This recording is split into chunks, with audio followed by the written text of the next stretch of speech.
Salut, je suis actuellement à Washington, la capitale des États-Unis, pour vous faire découvrir les coulisses d'un sommet de l'OTAN. Cette année, ça se passe ici et normalement, je vais avoir accès à pas mal de choses. Macron vient d'arriver.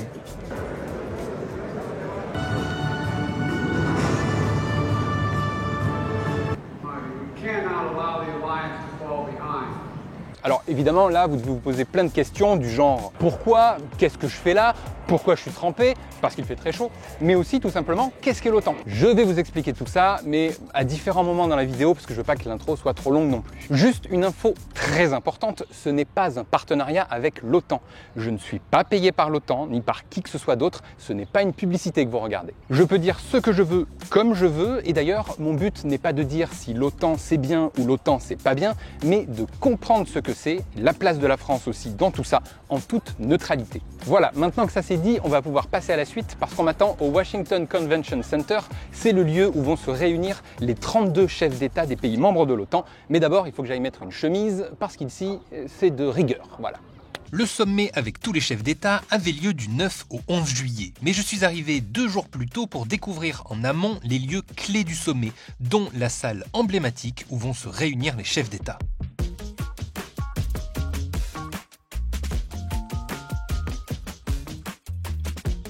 Là, c'est la place de la France et derrière, il y a aussi toute la délégation de la France qui va être là comme ça en petit rang d'oignon, derrière le président, derrière Emmanuel Macron. Et c'est pareil pour tous les autres pays, la Finlande, etc. etc. Bon, ils sont en train de faire le ménage pour l'instant de la salle, puisque c'est dans 2 jours le sommet. Voilà. Il est très très bas ce siège. Là, je suis à la place où Emmanuel Macron va s'asseoir. Pendant le sommet de l'OTAN, du coup, il y a tous les pays représentés, évidemment les 32 membres de l'OTAN. Et c'est là que les décisions vont être prises sur les objectifs que l'OTAN va mettre en place sur les années à venir. Je trouve juste le siège un peu bas, donc je me suis permis de remonter le siège d'Emmanuel Macron pour qu'il puisse être un peu plus haut. Il me remerciera s'il a envie. Voilà. Ce que je ne vous ai pas dit aussi, c'est que je ne suis pas le seul créateur Internet à être invité ici. En fait, il y en a plusieurs de chaque pays. Donc il y a des créateurs américains, des Anglais, Allemands également. Il y a toute une délégation du coup, de créateurs qui ont été sélectionnés pour venir ici découvrir un peu les coulisses du sommet. Et d'ailleurs, ils y vont. Il faut que je les suive. David Dieu, si jamais ça vous intéresse. C'est le créateur de la Belgique qui est là. Bon, bonjour la France.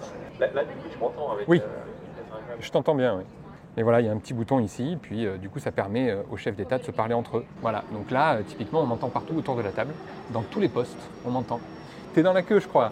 Attends, il faut que je sorte. Il faut que je reclique. Ce sont des langues. On va activer un micro à la fois. On a un bâton de parole. Est-ce que tu veux le bâton de parole? Ok, oui. Je vais te donner le bâton de parole. Merci, j'ai le bâton de parole. C'est très gentil. Je suis dans tout le truc. Sorry. J'ai parlé dans tout l'auditorium carrément. J'étais en haut-parleur. Allez, je vais laisser la place à Emmanuel Macron. Il vient quand même après moi. On y retournera dans cette salle, mais la prochaine fois pendant une vraie réunion. Là, je vais pas vous le cacher, ces 2 jours précédents le sommet ont ressemblé à une visite guidée pour influenceurs organisée par la communication de l'OTAN. Donc ça, c'est le pupitre sur lequel les différents chefs d'État des pays membres de l'OTAN vont pouvoir s'exprimer. Et donc là, ben voilà, en tant qu'influenceur, on a le droit d'aller faire semblant qu'on est chef d'État de l'OTAN. Voilà, c'est un peu le Disneyland des influenceurs à l'OTAN, quoi. Allez, à mon tour de faire comme tout le monde et de faire croire que je suis un chef d'État d'un pays membre de l'OTAN. Voilà, sympa, hein? Tout le monde se met là et fait semblant de parler devant le micro. Voilà, c'est tout pour moi. Même si c'était sympa à vivre, ça n'a pas été ma partie préférée du voyage. J'ai aussi pu découvrir les lieux emblématiques de Washington, aller à des dîners officiels. Je sais pas où je suis, je sais pas ce qu'on fait. Je suis dans un énorme banquet, voilà. Donc j'en profite. Mais vraiment, parfois, je comprends pas exactement ce qui se passe, pour être totalement franc avec vous. Et j'ai quand même eu la chance de pouvoir visiter la Maison Blanche. Je vous en ferai une vidéo dédiée sur la chaîne bientôt. Dernière activité avant que le sommet de l'OTAN ne commence officiellement, un match de football américain en présence du secrétaire général de l'OTAN. On est sur le terrain du coup de baseball, là où va se jouer le match, voilà. Voilà, et donc NATO Day partout, hein, d'ailleurs, partout dans Washington en ce moment. Le premier secrétaire de l'OTAN va lancer la première balle, du coup tout à l'heure, à l'ouverture du match. Secretary General Stoltenberg, when you're ready, is your pitch. Your pitch was an end, Secretary General NATO. Bon voilà, c'était évidemment de la communication, hein, le lancer par le secrétaire général de l'OTAN, le lancer de balle. À la place, je vous propose de vous expliquer ce qu'est l'OTAN. Voilà, je vais vous expliquer ça pendant que se passe le match. OTAN ou NATO en anglais sont les initiales de l'Organisation du Traité de l'Atlantique Nord. Elle a été fondée en 1949 ici à Washington, au début de la guerre froide, dans le but d'enrayer l'expansion du communisme soviétique. Je vous la fais simple. À la fin de la Deuxième Guerre mondiale, deux pensées vont s'affronter, le capitalisme américain et le communisme soviétique. Ce n'est pas une guerre directe, mais une guerre d'idéologie. Le communisme soviétique progresse en Europe et l'URSS s'agrandit. Par peur que toute l'Europe devienne communiste, 10 pays du continent européen ainsi que le Canada et les États-Unis vont s'allier autour d'un pacte de défense militaire. En plus d'une aide stratégique, l'idée est la suivante, si l'un des pays membres de l'OTAN est attaqué, les autres pays doivent venir en aide au pays attaqué pour le défendre. C'est un peu la doctrine des mousquetaires. Un pour tous pour un. Cette clause, l'article 5 du traité, a réussi à stopper l'expansion de l'URSS vers l'Europe en accueillant au fil du temps de nouveaux pays au sein de l'alliance de l'OTAN. Depuis la fin de la guerre froide, en 1989 et la chute de l'URSS, le communisme russe n'est plus une menace pour l'OTAN. Mais l'alliance perdure, car selon l'OTAN, il y a toujours des menaces contre les pays membres. Que ce soit le terrorisme, les tensions géopolitiques avec la Chine ou, triste ironie du sort, à nouveau la Russie sous une autre forme avec la guerre en Ukraine. C'est d'ailleurs ce dernier sujet qui était au cœur de ce sommet à Washington. Aujourd'hui, l'Alliance compte 32 pays membres et justement, ça y est, le sommet commence et je vais vous montrer tout ça de l'intérieur. Avec les autres journalistes du monde entier, par petits groupes, on va aller voir l'arrivée des chefs d'État. On a des petites accréditations là, qui nous permettent de pouvoir aller voir tout ça. Je ne sais pas exactement qui il va y avoir, c'est assez aléatoire, on ne sait pas quand est-ce qu'ils arrivent. Donc nous, en fait, on a des temps où on peut rester devant pour pouvoir les voir arriver.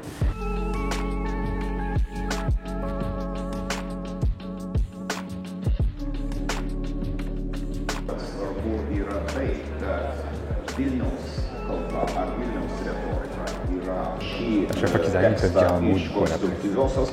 This is the most successful defense alliance in the history of the world, and Montenegro is very proud to be allied country. Which they are heading towards. We would like to see Ukraine also within NATO. Après leurs mots à la presse internationale, les dirigeants se rendent au salon des dirigeants en attendant le début de la réunion. C'est extrêmement millimétré ici, hein, évidemment. J'essaye de suivre le groupe, on a des emplois du temps très sécurisés aussi, je ne peux pas faire n'importe quoi, mais je vais essayer de vous filmer un maximum de choses et surtout de vous expliquer un maximum de choses. Tout ça, c'est la salle de presse. Il y a des journalistes du monde entier qui sont venus là pour pouvoir couvrir le sommet. En tout, il y a 2000 médias qui ont été accrédités. C'est immense, c'est immense, c'est immense. À la télé, vous voyez du coup tous les journalistes faire des plateaux comme ça en direct. Ils paraissent tout beaux avec un fond magnifique. Et bien en fait, sachez que parfois, ils sont juste à côté du fast-food. Voilà, ça arrive. Hein. Là, il y a plein de petites salles un peu autour, là, où en fait c'est pour des salles de réunion bilatérales. C'est-à-dire que s'il y a deux chefs d'État de deux pays qui veulent se parler, faire des réunions entre eux, avec évidemment toutes les délégations de chaque pays, ben voilà, ça se passe derrière moi, c'est ici, et voilà, ça permet de faire un truc un peu plus privé entre deux pays. J'essaie de vous faire découvrir un maximum de choses. Je ne suis pas sûr que j'arriverai à répondre à toutes les questions que vous vous posez, mais n'hésitez pas justement à me les mettre en commentaire, à débattre, à parler de ça. C'est ça qui est important aussi. Et je viendrai répondre s'il y a des choses que je peux apporter, que j'ai appris ici, et je pourrai essayer de vous aider là-dessus. Mais voilà, n'hésitez pas à mettre des commentaires sur tout ce qui se passe ici. Chaque chef d'État et leur délégation diplomatique arrivent au compte-gouttes. On rencontrera d'ailleurs des membres diplomatiques français un peu plus tard. Mais d'abord, j'ai pu parler à des Français qui, eux, travaillent directement pour l'OTAN. Ils ne défendent pas la voix et les intérêts de la France, mais celle de l'Alliance tout entière. Parmi eux, le général Philippe Lavigne. Alors, première chose, parce que je ne veux pas écorcher votre titre, qui est assez impressionnant quand même, puisque vous êtes donc le général Philippe Lavigne, mais Général French Air and Space Force Supreme Allied Commander Transformation. Ça veut dire quoi exactement ? C'est-à-dire que je suis en charge pour l'OTAN de sa transformation. C'est-à-dire on regarde avec notre équipe quels sont les challenges de demain, comment faut-il se transformer pour garder l'avantage. Parce qu'au final, notre but dans l'OTAN, c'est de conserver l'avantage pour permettre la prospérité et la stabilité et pour protéger nos 1 milliard de personnes qui vivent dans cette, Au final. dans cette alliance. C'est quoi le but d'un sommet de l'OTAN comme ça? De faire un point sur ce qui a été décidé au sommet précédent, Ok. tout ce qu'on a pu mettre en œuvre, et puis de faire valider par tous ces chefs d'État et de gouvernement les prochaines étapes à mettre en œuvre pour dissuader et se défendre collectivement. D'ailleurs, l'OTAN, c'est finalement quelque chose, un organisme de défense. C'est pas fait pour aller attaquer des pays, mais il n'y a pas d'armée à l'OTAN. Ça aussi, je ne sais pas si pour les gens c'est très clair, mais il n'y a pas d'armée de l'OTAN. C'est l'armée de tous les pays qui sont membres de l'OTAN qui en font partie. Absolument, non, vous avez bien raison de le dire. C'est bien de clarifier. Et c'est la raison pour laquelle je mentionnais le fait, c'est une image, hein, mais dire que voilà, l'OTAN, c'est un organigramme. Avec des grands commandements et on vient se plugger là-dessus, on vient se brancher là-dessus.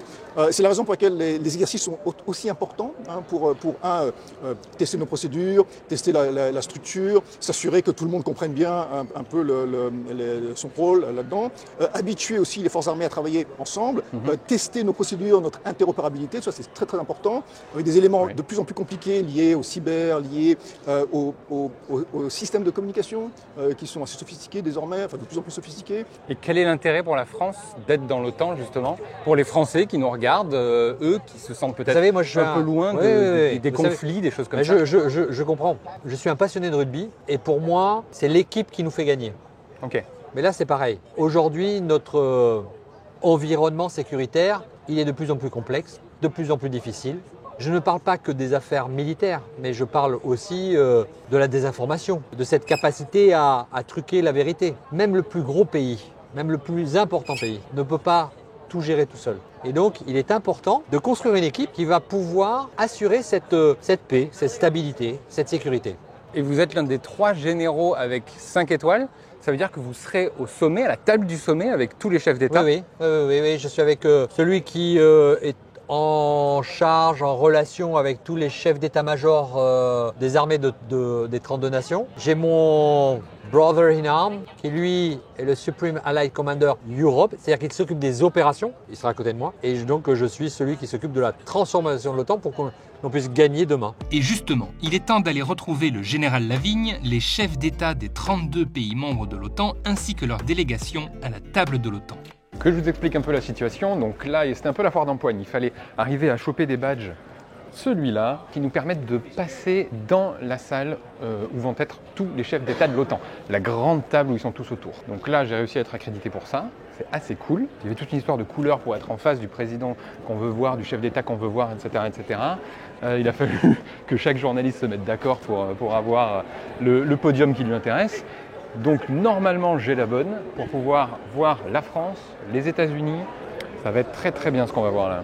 J'ai pu y aller avec le 2e créateur internet français invité au sommet, Joseph de Teste ta culture. Je vous conseille d'aller voir ses comptes Insta et TikTok parce que c'est très cool. En tout cas, il y a beaucoup de sécurité. Je ne peux pas vous les filmer évidemment, mais il y a plein de gens des services secrets américains qui sont un peu tout autour et qui nous cadrent un peu tous les journalistes pour éviter évidemment qu'on fasse n'importe quoi. We are here for the opening remarks only. Once the Secretary General has concluded his opening public remarks, we will have approximately 60 to 90 seconds to clear this room. Ok. Les règles ne sont pas que strictes pour nous, mais aussi pour les chefs d'État et leurs délégations. Par exemple, ils doivent tous laisser leur téléphone et appareils électroniques à l'extérieur de la salle, dans des casiers, au cas où ils seraient sur écoute. C'est parti, on rentre dans la salle. Voici la salle du Conseil de l'OTAN avec tous les chefs d'État des différentes délégations des pays membres. C'est ici que ça se passe. J'essaie de ne pas parler trop fort, il y a plein de journalistes autour pour ne pas leur embêter sur le son.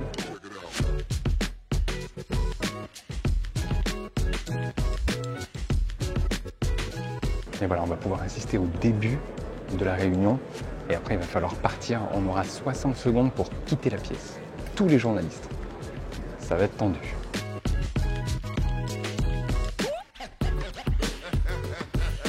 Macron vient d'arriver.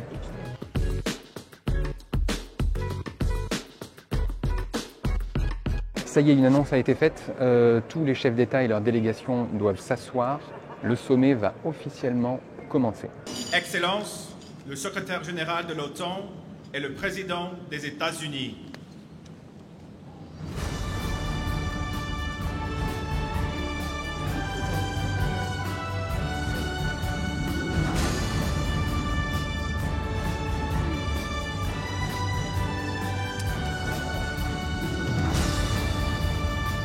Good afternoon. Welcome to all of you. It's great to see you all here at this summit. Welcome to the NATO summit in Washington.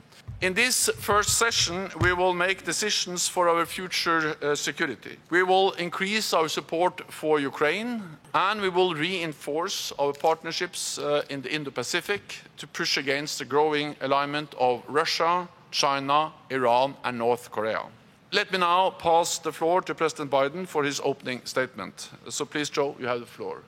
For 75 years, our nations have grown and prospered behind the NATO shield.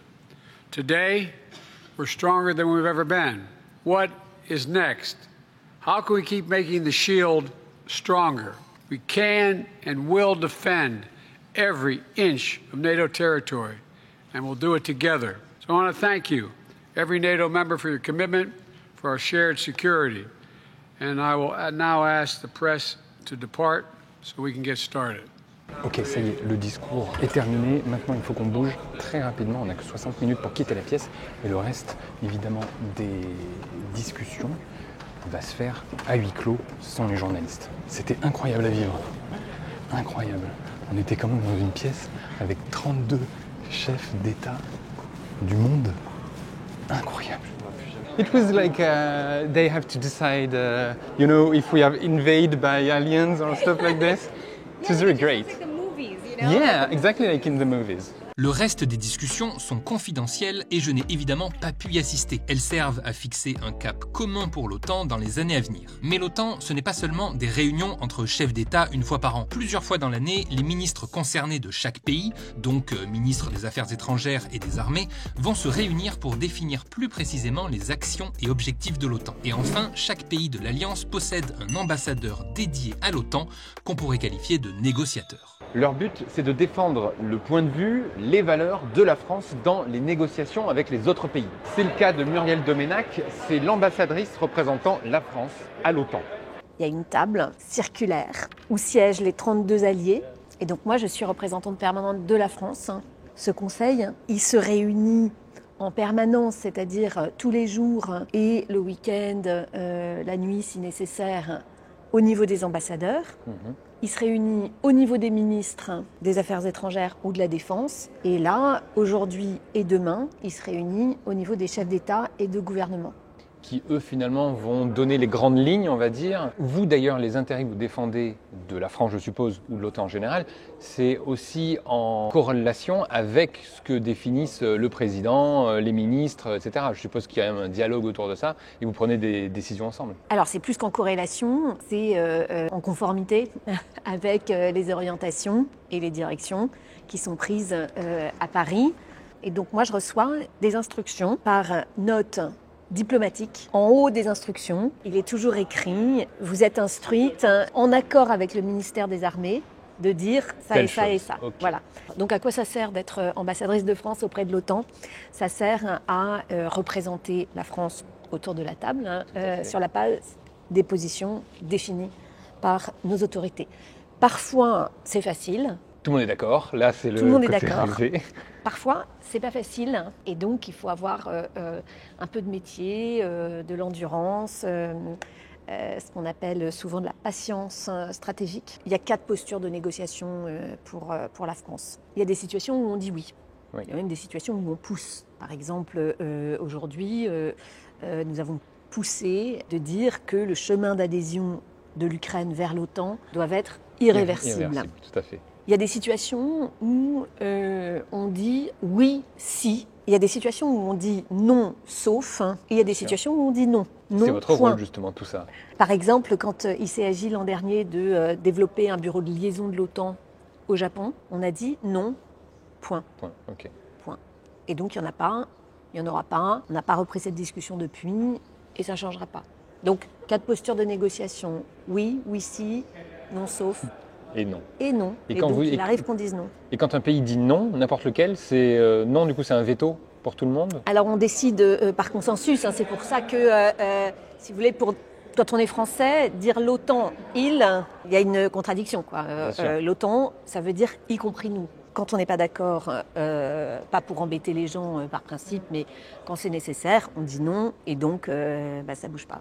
Une fois les décisions actées au niveau des ambassadeurs, de nouvelles négociations entrent en jeu. Cette fois au niveau des représentants permanents adjoints, pour se mettre d'accord sur un texte commun et officiel annonçant les décisions qui ont été prises. Et tous les pays doivent être d'accord au mot près. C'est justement le rôle de Marguerite Rabassi pour la délégation française. Donc moi j'étais effectivement la négociatrice pour la France de la déclaration du sommet, qui va donc bientôt paraître. Et en fait, pour trouver les mêmes mots, pour qu'on ait tous les mêmes mots pour qualifier cet environnement de sécurité, il faut négocier.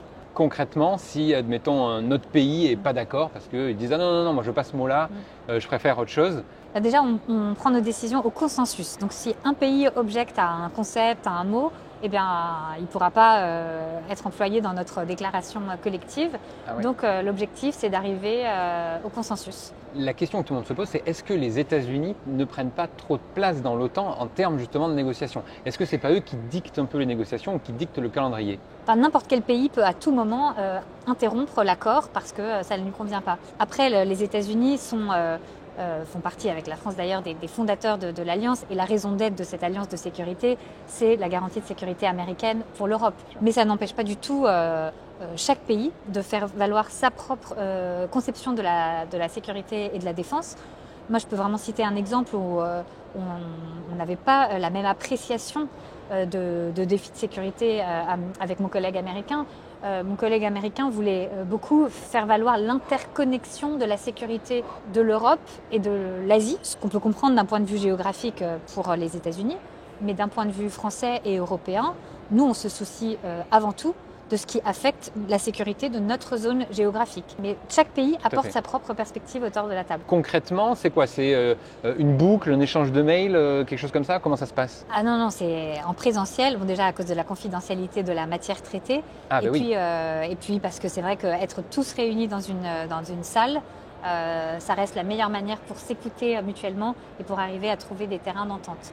Donc on a passé avec mes collègues des autres pays, donc des 31 autres pays, des journées, des nuits entières, des centaines d'heures, jusqu'à hier soir tard, pour pouvoir nous assurer de trouver un accord. Ah oui, dans une pièce qui, je suppose, en plus pour des questions peut-être de risque de piratage, de cyberattaque, etc., pièce qui est protégée en plus de ça, je sais pas.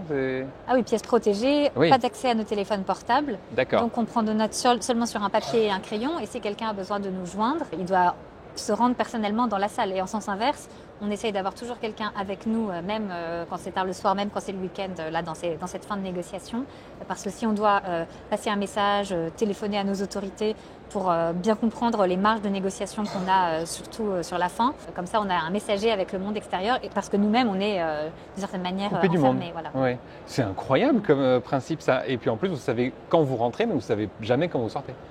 Alors comme les négociations sont dans les deux langues officielles de l'OTAN, donc français et anglais, il y a des interprètes. Et donc le fait qu'il y ait la présence des interprètes fait qu'il y a une certaine limitation de la durée des journées, mais on a vraiment passé des centaines d'heures et c'est pour ça que j'ai des petits yeux. Oui, je vous comprends. Je vais vous laisser aller vous reposer d'ailleurs. Merci beaucoup. Vraiment pour toutes ces informations. Merci Ludovic.